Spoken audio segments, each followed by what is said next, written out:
மாவட்டம் உதகையில் இருந்து கூடலூர் செல்லும் தேசிய நெடுஞ்சாலையில் அமைந்துள்ள SPF பகுதியில் முன்னால் சென்று கொண்டிருந்த அரசு பேருந்து மீது பிக்கப் லாரி மோதிய விபத்தில் ஓட்டுநர் இடிபாடுக்குள் சிக்கி உயிருக்கு போராடிய நிலையில் பொதுமக்கள் மீட்டு சிகிச்சைக்காக உதகை அரசு மருத்துவக் கல்லூரி மருத்துவமனைக்கு 108 ஆம்புலன்ஸ் மூலம் அனுப்பி வைத்தனர்.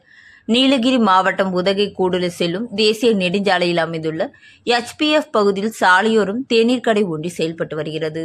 இந்த நிலையில் பிரதான சாலையில் செல்லும் வாகனங்களுக்கு இடையூறு ஏற்படுத்தும் வகையில் சாலையின் இருபுறமும் வாகனங்கள் நிறுத்தப்படுவதால் அடிக்கடி வாகன விபத்துகள் ஏற்படுவது தொடர்கதையாக இருந்து வருகிறது. அதேபோல் இன்று அவ்வழியாக கொண்டிருந்த கார் ஒன்று திடீரென தேநீர் கடையில் நிறுத்துவதற்காக வலதுபுறம் திரும்பியுள்ளது. இதனை சற்றும் எதிர்பார்க்காத பின்னோக்கி சென்ற அரசு பேருந்து ஓட்டுநர் பிரேக் அடித்துள்ளார். இதனால் பேருந்திற்கு பின்னால் வந்த பிக்கப் லாரி பேருந்து மீது மோதியது.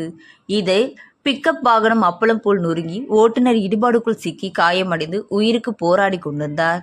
இவரின் அலறல் சத்தத்தை கேட்ட பொதுமக்கள் சுமார் 1 மணி நேரமாக போராடி அவரை மீட்டு தற்போது சிகிச்சைக்காக உதகை மருத்துவக் கல்லூரி மருத்துவமனைக்கு அனுப்பி வைத்தனர்.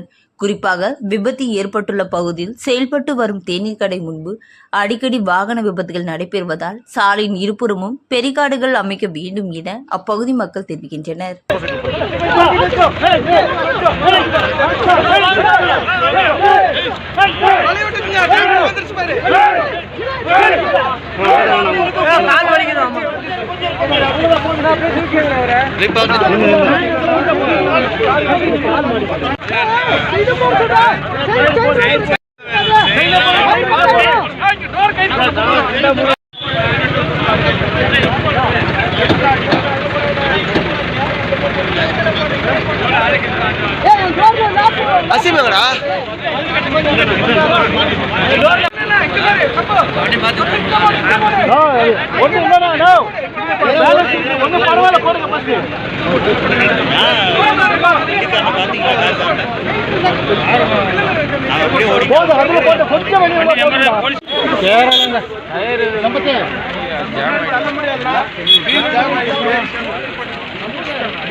போலீஸ்